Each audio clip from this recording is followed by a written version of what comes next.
There have been, there are, and there will be times in our life when we cry out, God, where are you? God, are you here?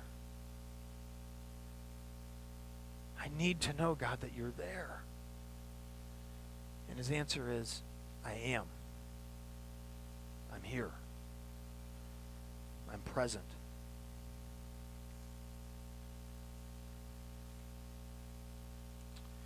We also are bound to ask in life, does God know what I'm going through?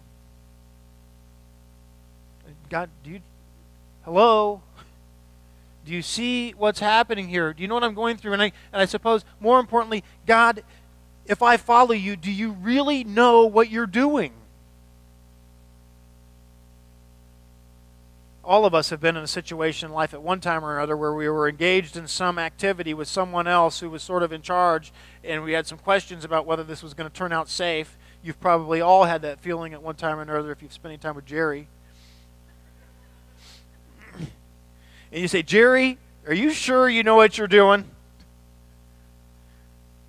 I think our relationship with God sometimes takes on that same quality. God, are you sure you know what you're doing here? In this journey of faith, we've all faced trials. And those trials are hard. Some of you are in the midst of serious trials in life right now. And if you are, you know just how true it is that when we are in a trial, that we're in a struggle, that when we're hurting, we don't like it. And everything about our spirit cries out, I don't like this. This is uncomfortable. But down deep, I think it's fair to say that our expression, our heart is more than just, I don't like this. I think the fact that we hurt and we struggle and that it's so painful is because that we may be asking, God, do you really know what you're doing? I think I can take this. I think I can get through this if I really have confidence, God, that you know what you're doing. That this is going to turn out for good, that this is going to be okay. But we wonder, God, do you really know what I'm going through and what you're doing with my life?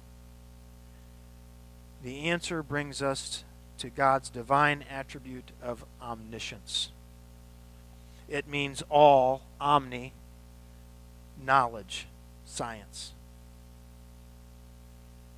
And affirms what David attested to in Psalm 147. Great is our Lord and mighty in power. His understanding has no limit. What God knows has no end.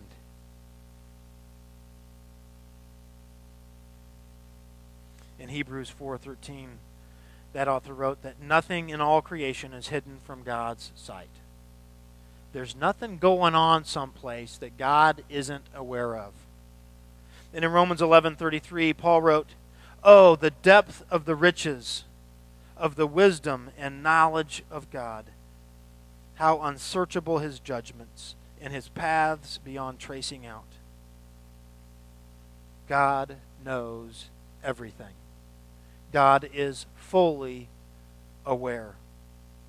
I think it's important to understand as we talk about this omniscience, this all-knowing attribute of God, that it really grows out of his omnipotence, his all-powerfulness. God is not all-knowing because he has applied some superior intellectual capacity to a careful study of the universe and all that it contains. God is all-knowing. God knows all because he created all and wills all.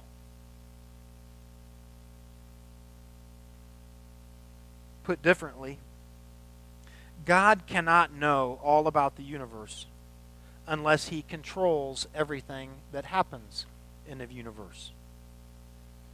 And at the same time, God cannot control everything that happens in the universe unless he also knows all that happens in the universe. God's omniscience, like his omnipotence and his omnipresence, relates to time. God's knowledge is absolute, and that He is forever aware of all things. I love that truth. That God is not just fully aware, God is forever aware of all things. Yesterday, today, and tomorrow. You see, God's intellect is different from ours in that He doesn't have to access information like a computer opens a file to see what's happening. God knows. God doesn't have to wait for events to unfold to see what's going to occur. God is forever aware of all things, yesterday, today, tomorrow. He knows not only what's happening, but what will happen.